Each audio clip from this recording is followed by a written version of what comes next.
We do begin in Highland Park, Illinois, where this morning yet another American community is picking up the pieces after a mass shooting.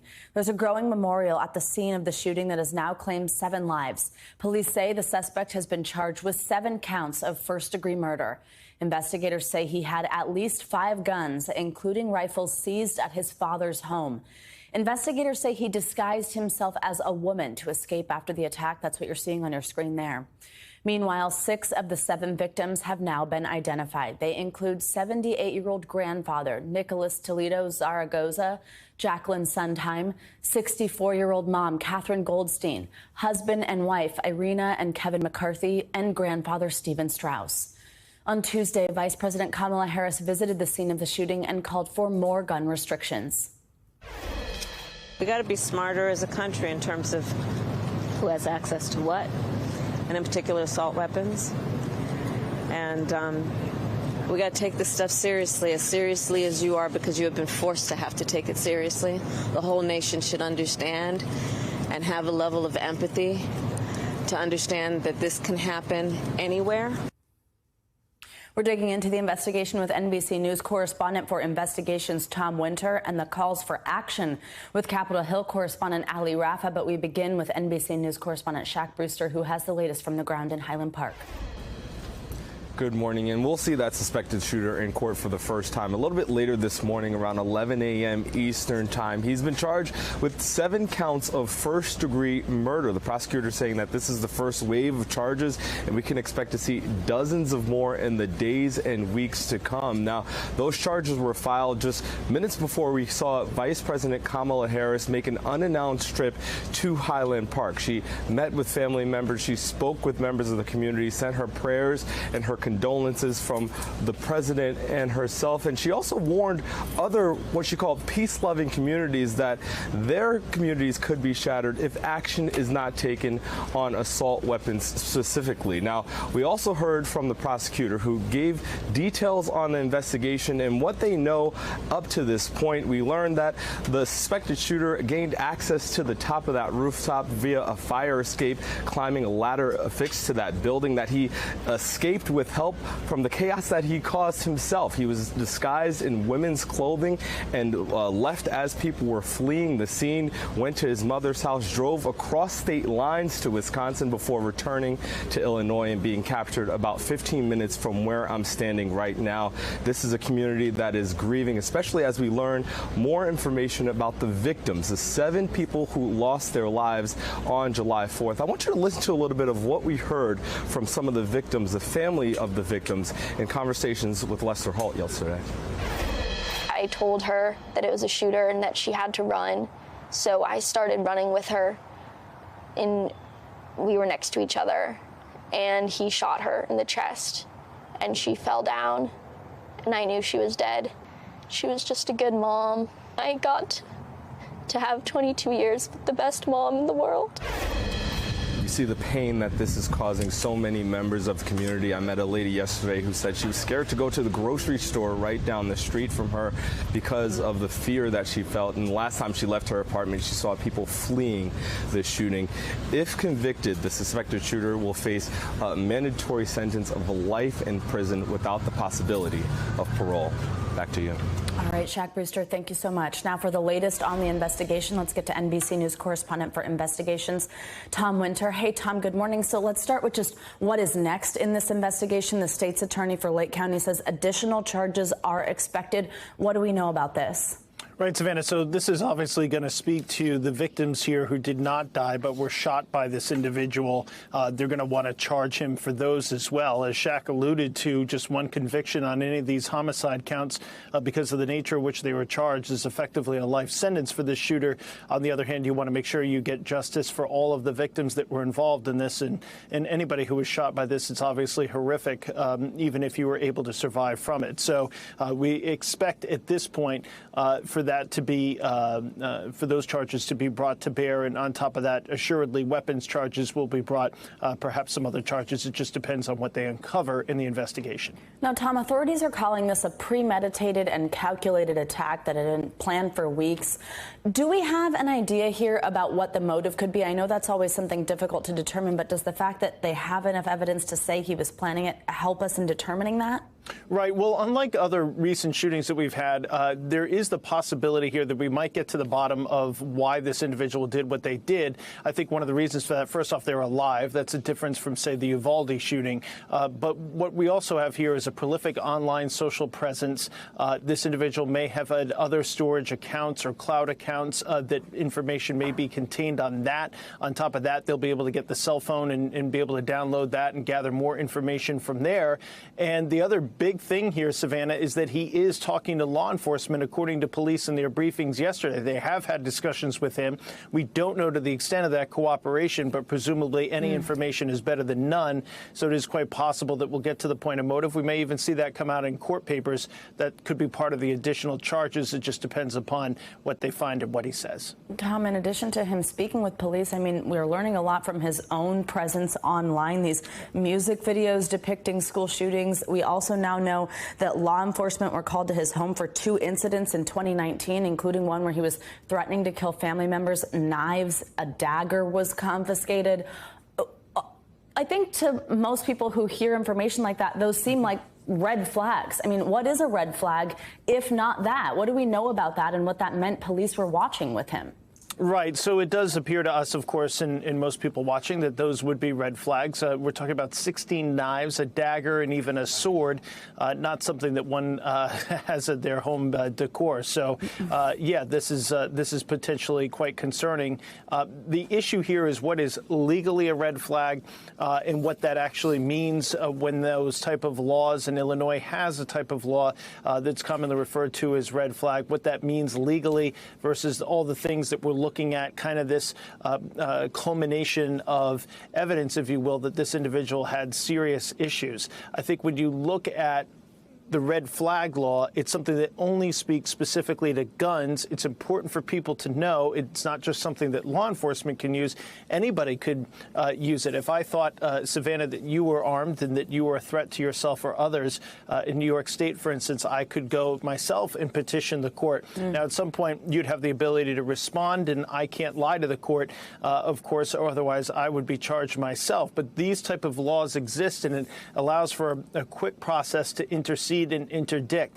We need to know more about those interactions. We need to know more about what concerns family had. And of course, all of those incidents that you just spoke about were 3 years ago.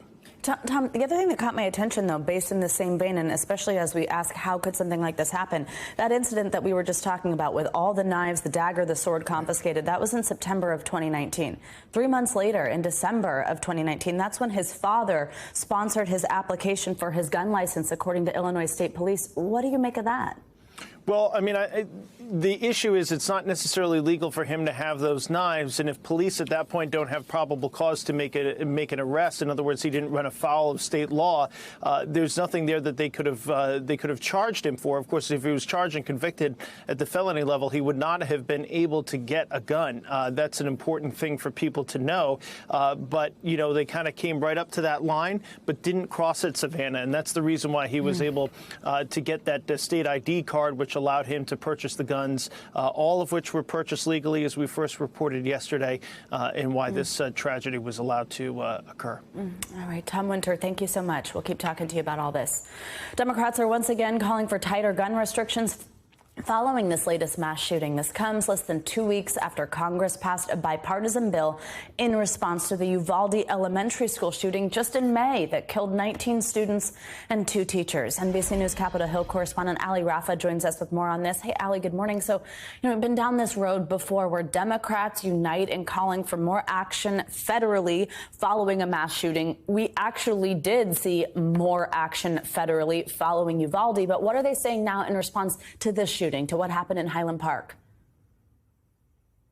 Good morning, Savannah. Well, I think first off, it's interesting what Tom said about this still being under investigation, whether these red flag laws, specifically in Illinois, would have possibly prevented this shooter from getting these guns. That's something that is still under investigation, and it's not really clear whether any of the provisions in this bill, as you mentioned, that President Biden signed into law less than 2 weeks ago now, would have prevented this from happening. I think notably the four main players in the negotiations, the two Republicans and two Democratic senators, Murphy, Cornyn, Tillis, and Sinema, were pretty quiet yesterday in reaction to this shooting, but we saw just a swarm of reaction from the majority of Democrats who are renewing their calls for several of the things that they didn't get in this bipartisan gun package, like an all-out assault weapons ban or raising the minimum age to be able to purchase a firearm from 18 to 21. One of those Democrats was Senator Dick Durbin. Listen to his reaction here. There is no reason for a person to own a military assault weapon. It has no value for hunting or sports or even self-defense. It is a killing machine. And Democrats called even for more action from President Biden, possibly even renewing calls for that 2004 all-out assault weapons ban. You even heard Vice President Kamala Harris speak in Illinois, asking for more change. So it really seems like we're back where we started, despite this historic gun reform, the biggest change in gun reform that we've seen in nearly 30 years. Still calls for action. Savannah. Yeah, Ali, let's talk about the other side here. So we're also hearing from Senate Minority Leader Mitch McConnell, who supported that bipartisan gun bill last month. That's how it got over the line, was the support of Republicans as well. What's his response to this shooting and to these calls for change? Yeah, we heard from Senate Minority Leader Mitch McConnell yesterday back home in Kentucky, and he touted the passing of this bill several times, saying he, quote, thinks this bill that we passed targeted the problem. In particular, he says, in particular, it was school safety and mental health that he says was the reason for the shooting in Illinois. Take a listen to part of his reaction. I think yesterday's shooting is another example of what the problem is. The problem is mental health, and these young men who seem to be inspired to commit these atrocities. So I think the bill that we passed targeted the problem. So those are similar arguments and reactions that we heard in the wake of the Uvalde shooting and the Buffalo shooting from Republicans, saying that this is more of a school safety issue. This is more about mental health. Those were several of the provisions that were passed in that bipartisan gun safety bill, more funding for those two things. So Republicans across the board really not showing any eagerness to reopen this debate over gun reform. Savannah. All right, Ali Rafa, thank you so much. Now, a Georgia grand jury has subpoenaed Rudy Giuliani and Republican Senator Lindsey Graham as part of its investigation into possible interference by former President Trump in that state's 2020 election. The grand jury also subpoenaed members of Trump's legal team. NBC News national security correspondent Ken Delaney joins us now for more on this. Ken, good morning. So there's some big names in this latest batch of subpoenas. Let's start off with Rudy Giuliani. What does it say about his alleged role in overturning Georgia's election result? Good morning, Savannah. Well, first of all, it's important to point out that these subpoenas demonstrate yet again that this Georgia investigation may be the most perilous for Donald Trump and the people around him. Georgia seems to be far ahead of where the Justice Department is in investigating these efforts to overturn the election. In terms of Rudy Giuliani, the subpoena focuses on his presentation to the Georgia legislature back in December 2020 of this video that he purported to show, he alleged showed workers at the State Farm Arena in Atlanta, bringing in suitcases of fake ballots. Well, within days, that had been debunked by Georgia officials, but Giuliani presented it anyway as fact. And the subpoena is suggesting he should have to answer for that, Savannah. In terms of what his attorney has said, he's not yet been served with the subpoena. In the past, of course, Giuliani has consistently denied wrongdoing in this matter. Another big name on the list, as I mentioned, Senator Lindsey Graham. What does his subpoena say?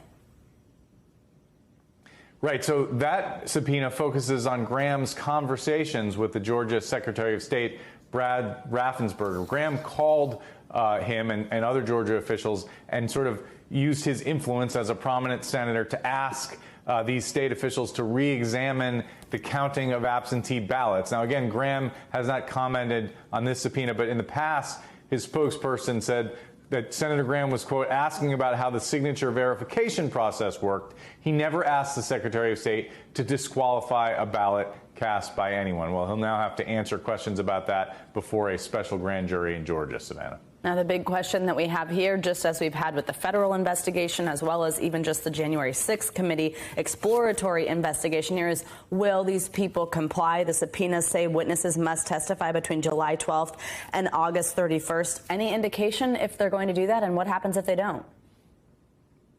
Oh, Savannah, this is much different from a congressional subpoena. This is a criminal special grand jury, and these subpoenas were signed by a judge because they target people out of state. So, and the subpoenas note that the state of Georgia has cooperation agreements with authorities in other states, including New York and other places. So these people will have to comply, and if they don't, they're subject to being held in contempt of court and even being put in jail, Savannah. All right, Ken Delaney, and we'll keep watching for that. Thank you so much. Now, the January 6th committee has set a date for its next public hearing. The House committee says the session will take place next Tuesday, July 12th at 10 a.m. Eastern. This will be the 7th hearing looking into the attack on the Capitol. So far, the committee has not announced any witnesses for that hearing. And while it's still unclear what exactly the topics will be, committee member Adam Schiff told Face the Nation over the weekend that the next hearing is expected to focus on, quote, efforts to assemble the mob on the mall, as well as the participation of white nationalist groups like the Proud Boys. Now, President Biden is heading to Cleveland this afternoon to share more of his strategy on improving the economy as part of his American Rescue Plan. For more on that, let's bring in NBC News White House correspondent Carol Lee. Carol, good morning. So, I mean, this visit comes as Americans deal with just everything costing more, everything being tough to pay for. What can we expect the president's message to be today? Well, Savannah, this message from the president today is going to be about pensions. So this is a piece of the American Rescue Plan that is designed to preserve pensions for workers and retirees. And so that's what the president is going to talk about. He's going to talk about how the provision in the American Rescue Plan will make those pensions available despite the economic downturn that we've seen because of the pandemic, and then on top of that, other issues. And he's going to Cleveland to do this against the backdrop of a union. So he's really trying to make his case to working class Americans, saying that he is out there fighting for them and that this is a piece of that, and that in the White House says that this will impact roughly about 2 to 3 million workers and retirees. And so the president traveling to Cleveland, it's his 4th time traveling to Ohio since taking office. So this is a state that he clearly has his eyes on, and is these types of voters are those that he feels like he may be able to win over. Despite his very low approval rating, this is something that the White House hopes will resonate with workers and that he can tout as one of his big accomplishments, Savannah. Carol, one of the other things that, of course, is really hurting is the price of gas. Every time you have to fill up, I mean, it just seems like it's getting worse and worse. Now, last month, President Biden proposed a gas tax holiday as a way to at least do a little bit to ease the burden. Where do things stand on that front? Not really anywhere that looks like it's going to make headway here, Savannah, frankly. This is something the president proposed 2 weeks ago. At the time, the White House, even privately, knew that this was something that wasn't going to take off in Congress. Members of the president's own party aren't for it. And then you have Republican opposition. So it hasn't gone anywhere. And what we've seen in the 2 weeks since the president called for the Congress to pass this 3-month gas tax holiday is that he's lashing out at other things that he thinks are responsible for gas prices. Over the weekend, we saw him tweet about gas station companies saying that they are not passing the savings, the lower gas prices that we've seen recently, lower oil prices we've seen recently to the consumer at the gas pump. That drew a lot of criticism from Republicans, from Jeff Bezos, the Amazon titan. And so the White House is pushing back, saying that the president is trying to do everything he can to get gas prices lower. Notably, Savannah, he's also going to Saudi Arabia next week, and that's a space where the White House is hoping that he may be able to do something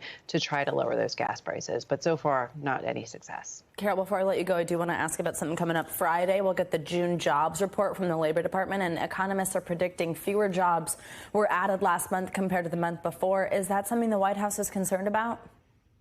You know, this is going to be really interesting because this is a report where they don't want it to be too good and they don't want it to be too bad. So there's this kind of sweet spot that the White House is hoping for in terms of the number of jobs increases. Because if there are too many job increases, that might push pressure on the Fed to take more action. That puts other pressures on the economy. If the jobs report is really bad, then and there aren't a lot of jobs that were created, that's going to then, create other sorts of issues. And so the White House is hoping that it's somewhere in the middle, not too good, not too bad. All right, we'll have to wait and find out on Friday. Carol, thank you so much.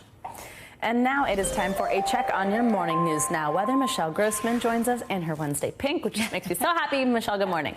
Good morning. You look so pretty. I love that. Thank love you. it so much. I love yours. Thank it's kind you. of summery. Looks like coral. Sort of love it. It's very. I feel like I should going to the tennis club, but we'll do that later. All right, let's talk about weather because we are busy. We're looking at severe storms today once again. We're also looking at dangerous heat. So 2 big weather stories today. We're already seeing radar lit up this morning, and this is only going to blossom as we go throughout the day. So you can see some storms in the plains, also through the Great Lakes into the Ohio Valley. And we have a big area today that we're going to be watching some storms. We could see gusty winds, some damaging hail, and also some flooding rains as well. So this is what we're looking at today from Montana all the way to the Carolinas. We could see strong to severe storms. Again, with those concerns, 29 million people at risk. We saw a wind gust yesterday of 96 miles per hour in Sioux Falls, South Dakota. Not going to see that today, but we do have the chance for that severe weather once again. And then look at tomorrow, kind of a repeat performance, right? We're looking from Montana once again into the Carolinas. We shift a little further south, so now we're into parts of Georgia as well. But 30 million at risk tomorrow with winds gusting to 60 miles per hour. Could see some large hail once again.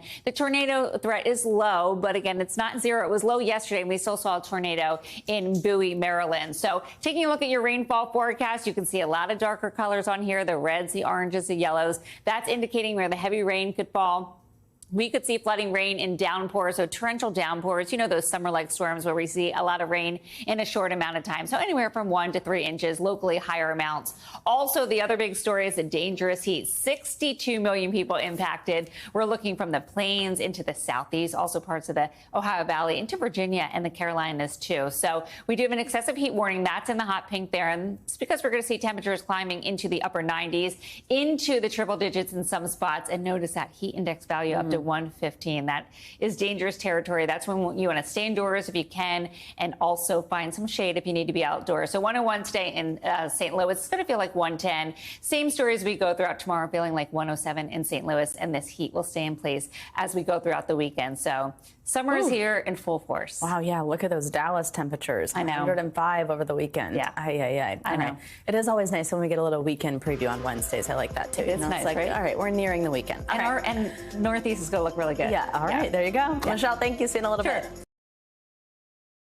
Thanks for watching our YouTube channel. Follow today's top stories and breaking news by downloading the NBC News app.